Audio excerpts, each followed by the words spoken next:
Hi, I'm Pete Holloway. I'm a retired financial advisor and a retired certified financial planner. And as always, it's my great pleasure to welcome you to On Money. Today, we're going to be talking to a guest I've had on several times. I've always enjoyed the show, and she's done really neat stuff for the state. My guest is Kensie Fauber. She is the editor, owner of West Virginia Executive. I think most people in the audience have seen the magazine. She was born in Charleston, attended Charleston Catholic, and got a degree in journalism and corporate communication from Elon University. She's been with West Virginia Executive now for 17 years. And again, I want to thank you for all the good work you've done for the state, and what a neat magazine. Thank you. Can you give us the history of West Virginia Executive? Absolutely. So the publication started in 1998. The previous publisher started it then. I went to work for him in 2005 when I graduated college. Myself and four partners at the time went together and bought him out in 2008. And then over however many years that's been, I bought the rest of them out. And I'm the majority owner with two current employees who are minority owners. So they've, put in really great work and have been integral members of the team and have kind of earned their way into some ownership of the publications. That's great. Now, over the years, how has the magazine evolved? When you took it over from someone else, so there's probably a change in management style. But under your wing, how have things changed and why? I would say in the past, like pre our ownership, the chief complaint that we heard was that it was very Charleston and Morgantown focused. And when we took over in 2008, we've made a lot of changes, both editorial content and distribution. But we have really worked diligently to cover the entire state and to make it an actual statewide business publication. And as we all know, West Virginia is a little funny shaped, and we have lots of little pockets and communities. So it's a challenge to be well informed in every community, and we rely on the people that we have good relationships with and clients and readers to keep us kind of looped in on some of the things that we need to know in each of those communities. We've worked really hard to make sure that the magazine is an actual statewide publication. We also do celebrate sections, which are sort of regional receptions that we host all over the state.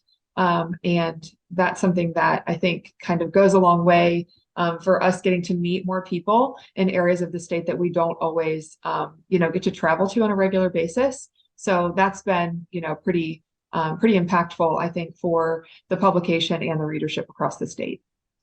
Editorially, is there anything that you particularly focus on? So it depends on the issue and kind of what we cover each year. So we go on retreat at least once, sometimes twice a year, to sort of plan out what we're going to do, what we need to focus on. So some of the industries that we hit on a pretty regular basis are, healthcare, energy and manufacturing, education.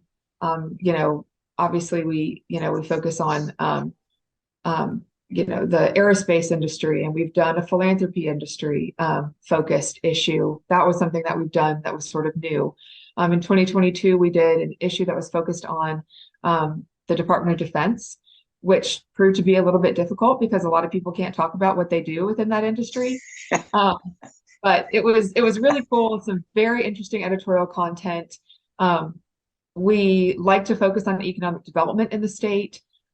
So some of those are, sort of topics that you'll see on a regular basis, and then others we kind of weave in a little less frequently.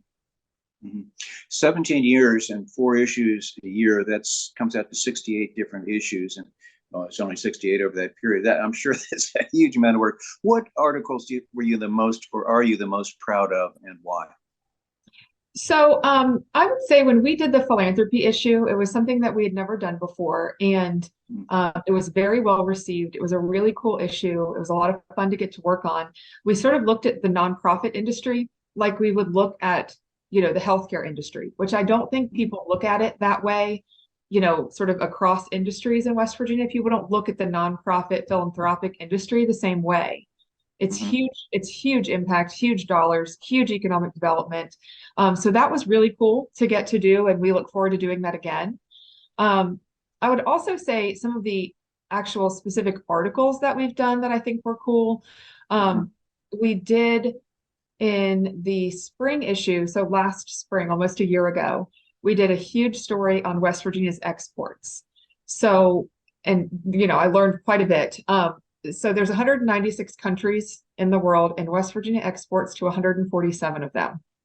And when you think about, the size of West Virginia and the impact that that has globally, it's just really cool. So we did a comprehensive map. We mapped every country that West Virginia, ships, goods to. And we did this big fold out with all this, data with the help of the development office. And that was really neat. It was a really cool project. I got to be a coal miner in the past, so I got to go underground and we did a big photo shoot. That was always a bucket list item. It was really cool to go down there and to plan out how you take photography equipment into an active coal mine. So that was really neat. And it's probably a kind of a weird story to say, but we did a story in the winter issue of 2019 about human trafficking. And that's not something that you really hear the business community talk about. So I had recently finished my my placement in the class of the FBI Citizens Academy. So the FBI Citizens Academy. So they take business professionals from across the state and they, bring them into the FBI for I think it's like a 8-month program or something like that. And you go once a month for 8 months. And you go in and you figure out like what's the FBI doing in your community and how is that impactful to what we're doing, in regards to the business community. And they talked obviously about, drugs and drug epidemic. They talked about human trafficking. And that wasn't something that I'd really heard the business community talk that much about. So we did a story on that and we got a lot of comments on it. So I think that was a very impactful story at the time. And I'm glad that we did it, even though it's a little bit of a departure from sort of what we typically cover. Well, it's something that should be covered. Yeah, I know. And I Impact. don't know the specifics, but I know that there's I think it's the Faith and Freedom Coalition is getting ready to do a 3-day summit this summer on human trafficking. So I'm sure we'll go and, kind of see what they're working on. I don't know all the specifics yet, but I know it's coming. So it definitely needs to be talked about because it is happening and it's happening here and people don't necessarily pay attention to it. One of the things your magazine does, well, it does principally, is celebrating West Virginia. But you celebrate individual West Virginians through two different kinds of awards. One is Young Guns and the other is Sharpshooters. Tell us about them. And once you say this, some people might be interested. How do they nominate somebody or nominate themselves? Absolutely. Yeah. So when the magazine, started in 98, the very first awards program that the magazine ever featured was Young Guns. So that started in 1999. And that was the only award program that we had for a while. So Young Guns are people who are, in professional roles. They have to have been in their current position for at least 2 years. But the other sort of component of that is their community service. And it's very highly tied into service to their, service to their community. So they are 43 and under at the time of being inducted into the class. And so those that's the Young Guns category. Sharpshooters is sort of a similar program, as you can tell by the names. There's definitely a connection there. So the Sharpshooters are Young Guns with in a more distinguished demographic. So they are 44 and over, but still a huge community service component to that. And they have to be in their position for a minimum of 5 years. We've actually started 2 other programs. We work with the WVU College of Law on the Lawyers and Leaders program. So that was something that we started in, I think it was 2016. And that's a pretty interesting program because it's the only one where you don't have to be a West Virginia resident. So you can either be a practicing lawyer in West Virginia, could graduate from anywhere, or a WVU College of Law grad, and you can live anywhere. So a lot of them are WVU law grads that also live in West Virginia, but we also have people who are not, graduates of WVU College of Law and people from all over the country who've been in. We had a guy fly in from Google from California to accept his award. So he's a patent attorney for Google. So we've had some pretty interesting people in that, and it's great to be able to showcase the legal community And then more recently, so I think we're on our fourth year, we started our Healthcare Hall of Fame, which actually ended up kind of happening right before the pandemic. So we had our first class in the 2020. We rolled it out at the beginning of 2020. So timing is everything. It really was. So the first class was, selected and installed right as the pandemic happened. Mm-hmm. So it was just kind of really strange timing. But, now more than ever, the people, obviously in the healthcare industry, deserve some positive recognition as well. So that is our fourth and final, I think, final program to highlight individuals that are really having a positive impact in varying industries across the state. Yeah, that's great. One of the neat things about that, I think most communities have a Wheeling leadership, Charleston, and so forth, are the networking opportunities, because you get to meet people, and who knows, you need something, and you know the person from the class. How do you? Let's change subjects again. Economic development. I think the magazine is one of West Virginia's best weapons in terms of economic development. Can you follow up on that? Absolutely. So we've had people use the publication in a variety of ways. So we send them to obviously development offices and like the Charleston Area Alliance. So when they have people coming in to, kind of explore the state to see if they might be interested in, working here, having a, division here or what have you. I know that people are giving them the magazine as sort of a marketing piece of the state, which I think is awesome. We want people to do that, as frequently as possible. I think the other sort of side of that is what we get to do in the format of storytelling, is kind of planting seeds and starting conversations and showcasing success from across the state and sometimes outside the state, of methods and ideas that have worked other places, whether in the state or outside of the state, and how can that be impactful to what's going on in these different communities, and how can we take an idea that was successful in Wheeling and roll it out in in Fairmont or what have you. So how do we make those connections, and how do we start those conversations in a lot of different topics across the state? So economic development is obviously a huge component. We have to grow the workforce. We have to grow the tax base. Can't continue to lose population. So it's really imperative. And I feel like I've been in this role for 17 years, and I know when we very first started talking about these things, there was sort of this Vision 2020, that conversation that was going on in the state.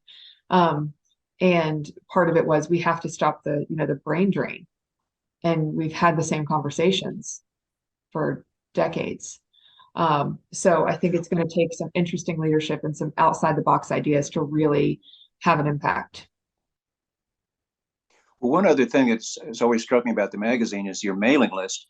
I have a suspicion that you've got subscribers in almost every state, if not every state in the union. And when that comes across the desk later, someone's going to say, well, that's a pretty cool thing that's happening in West Virginia. How can we connect to that? And I think you're doing that role too. Definitely. So we do actually send the magazine to every U.S. senator and every U.S. governor, and other people who are obviously, involved in, very different industries or receive the magazine. But we also send it to those people each quarter, just as a kind of constant drip, that, West Virginia is a powerhouse for a variety of reasons. And people need to be paying attention to what we have and the bright people that we have here. Yeah, it seems to me that West Virginia has suddenly gotten on the for economic development. Hopefully that will continue. Now, you can't give away too much, but tell us about some upcoming stories that you're allowed to talk about. Yeah, so we actually just put the winter issue to bed. We actually sent it to print this past week, earlier this week. So that one will be coming out in February, and we'll unveil our current class of Healthcare Hall of Fame. So there's quite a few things in there that will be very cool. One being the W Children's Hospital, which is huge, for the state and also surrounding states. And talking about economic development, that's a big component there. the issue that we're actually working on now, editorially speaking, is our spring issue, which is energy manufacturing. So we will have some political and some legislative things kind of following up the legislative session that will be in that issue. We're also going to be covering a little bit on, what could nuclear power look like in the state of West Virginia, since they have repealed the law last year in the 2022 session. So I know we're a long way off from that, but what does that mean? How does that, what does that look like potentially for West Virginia? Having Bill Gates come talk about it sure helps. Yes, yeah, kind of gives us a little bit of momentum. So there'll be some more on that. There's been some different things going on in carbon capture that I think are going to be pretty interesting. There's some major tax credits that we've never had before that have really made it more, more possible, so to speak, for some of these organizations to participate in the carbon capture industry. And also that can be an economic development tool there as well. And then we're also looking at sort of the PJM, which is, kind of the grid that West Virginia that is within. And over Christmas, we had that really massive cold snap. There was a lot of, text messages from the utilities saying, conserve your energy. Which we've never experienced something like that in West Virginia, at least not that I can recall. And why did that happen? What does that mean? What's the health of our grid? Some of those sorts of things. And then it will also have our upcoming class of sharpshooters. So we will have 10 new members of the sharpshooters class in that spring issue as well. That's great. Again, the website is wvexecutive.com, and can go there. They can subscribe on that website and find out more about the magazine. I want to thank you for what you're doing. Again, it's unfortunately in West Virginia, we tend to really be very gloomy about ourselves. And your magazine celebrates what's good around here and puts a smile, I think, on everyone's face. Plus, it's a good advertisement for the state. So I want to thank you and your staff for all the great things you're doing, and hope to see you soon. Thank you. Thank you so much. And I'll be seeing you next week. I'm Pete Holloway. My name is Odessa Juarez. I am a fifth-year senior here at West Liberty University. I am a theater major with a costuming minor. My most recent show would have been Peter and the Starcatcher, where I played Smee, and recently we took that show to the KCACTF Theater Festival run by the Kennedy Center out in Washington, D.C. To Westchester University in Philadelphia. It is an honor to be invited to go because only a certain number of shows get invited to perform at the KCACTF Festival. It's an undescribable experience, an opportunity for somebody going into the world of theater. And Kennedy Center really drives home the thought of there is more to theater than just standing on stage and saying a couple words at a few people.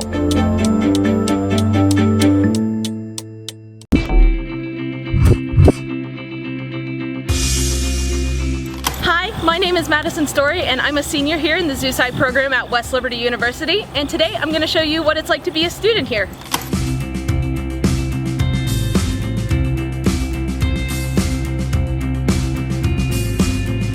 And now we're heading into animal behavior class. So we left off talking about classical conditioning. What's common in classical conditioning, and that's useful to us, is the idea of external inhibition. West Liberty Zoo Science program, it is one of the few universities in the country that offers a zoo science program. It's really unique in the aspect of not only do we have the on-site animals in our labs to work with, we have a larger collection of animals compared to most of those other programs, and we definitely have the largest or one of the largest reptile collections with a diverse amount of species that you really wouldn't get to work with at a different program or even sometimes in zoos. It's super cool being able to sit in a classroom and take our herpetology lecture and have those different reptile species be in the room with us. And it really drives home the point, or helps students learn, when you're learning about a species and you can have the species right next to you, and it definitely helps the learning experience. Now we're heading into field biology lecture. You've got your quadrat. You're going to calculate the total area of your quadrat. Each side is a half meter. So the way the program is set up, your freshman and sophomore year are spent mostly taking your entry-level zoo or just animal behavior courses, basic animal husbandry courses. And then after your sophomore year, you get to decide whether or not you want to stick more towards the zoo animal management track or go more the applied con route. And there's a couple classes that are different in between the two. With the applied con route, it focuses more on getting you experience in the field. You get to work a lot more directly with Dr. Loafman's crayfish lab. And instead of requiring you to do zoo internships to graduate, it requires you to get field experience, either with the crayfish lab or a different lab.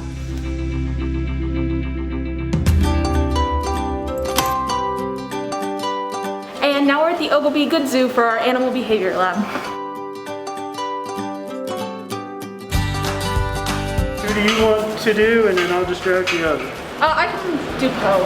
I don't think he'll like step up, but West Liberty Zoo Science Program has a really unique relationship with the Oglebay Good Zoo. It's the only AZA accredited zoo in West Virginia, and it's very unique having the director of a zoo also be a professor at the university. Very rarely do you get to interact with a director, let alone have them teaching your classes. So during your freshman and sophomore year here, the goal is to work with the animals in the labs here on campus. Then after you get about 200 hours working with the animals here, you're able to do internships during the semester or just work at the Oglebay Good Zoo and get that experience with endangered species, more large mammals that we couldn't have on campus through an AZA zoo.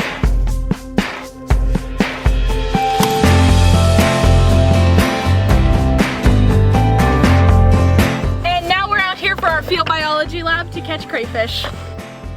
The field biology course is one of the required courses for both the zoo side track and the applied conservation track. It's a great chance to get everyone some field experience. This semester I am in a group that is helping the new postdoc in the crayfish lab, and we are sampling the creeks around Wheeling. We're taking measurements and looking at sexual dimorphism in 2 species of crayfish. So I chose this program mostly because West Liberty is a little bit closer to home for me, but far enough away from home that it's still a good college experience. Really, the reptile aspect brought me in. I knew going into this that I really enjoyed working with reptiles, but being able to get this hands-on experience with such a diverse collection has allowed me to gain confidence working with large animals that could be transferred to working with large mammals, large raptors, and not just large reptiles. My personal goals after leaving West Liberty is to go into wildlife rehabilitation, but taking the skills learned here from basic husbandry procedures, I can take that experience and use it to build upon for birds or mammals.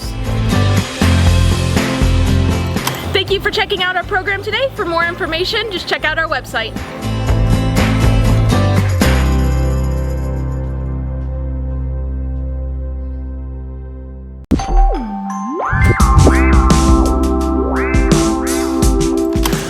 My name is Oceana Smith. I'm a community arts major at West Liberty University, and today I'm going to show you what it's like to be in my program.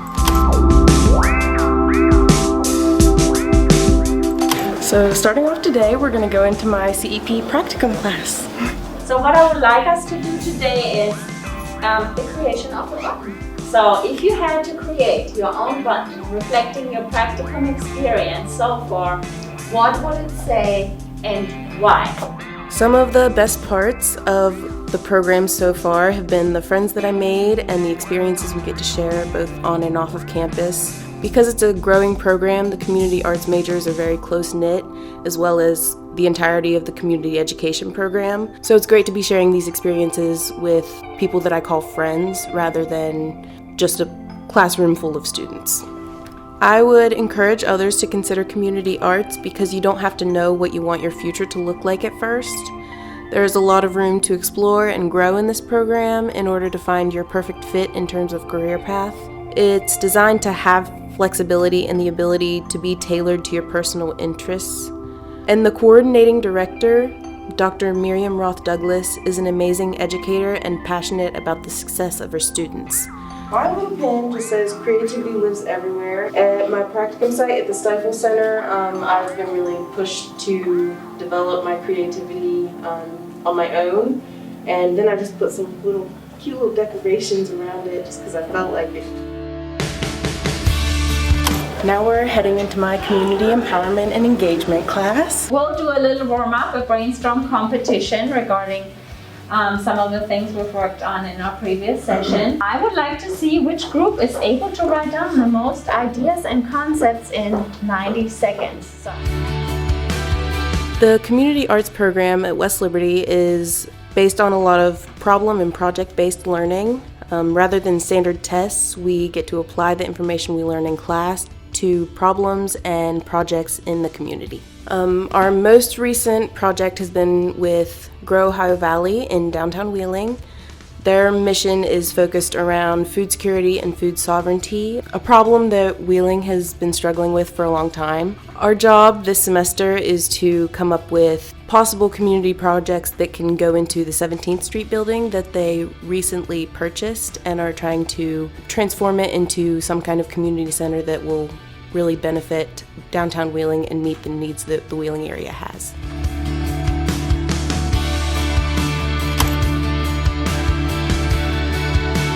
So now we're in the Arts and Ed Center to work on my scale model project. On campus, we have the Center for Arts and Education. I think it's one of the best resources that we have here at West Liberty. It comes into play a lot in the community arts program, as you can imagine.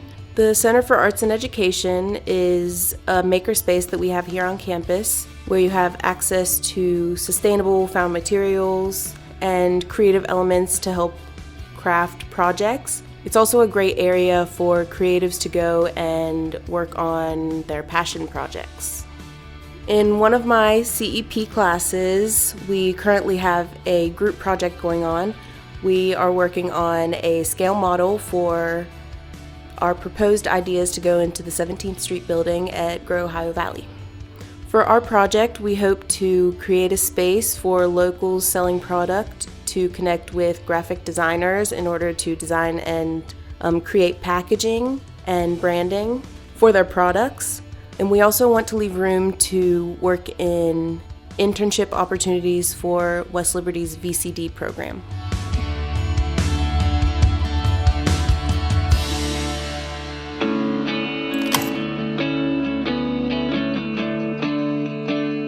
Now we're at the Stifle Center for Fine Arts for my off-campus practicum in Wheeling. Currently, I am doing my off-campus practicum with the Stifle Fine Arts Center. It is a community art center that acts as a gallery as well as an art hub for local artists. They also offer classes and art workshops to the public, but currently they are having their holiday art show and sale. And it was a really great learning experience to be able to be involved in the setup of that. I chose this program because when I came to West Liberty, I didn't really have a clear picture of what I wanted to do, except that I love the arts and I wanted to be in a position where I could surround myself by the arts and other artists. When I finish my degree, I hope to work in some kind of community art center, a gallery, or an art museum. Ultimately somewhere that I can continue working on my craft as well. Thanks for checking out the Community Arts Program. For more information, go to our website.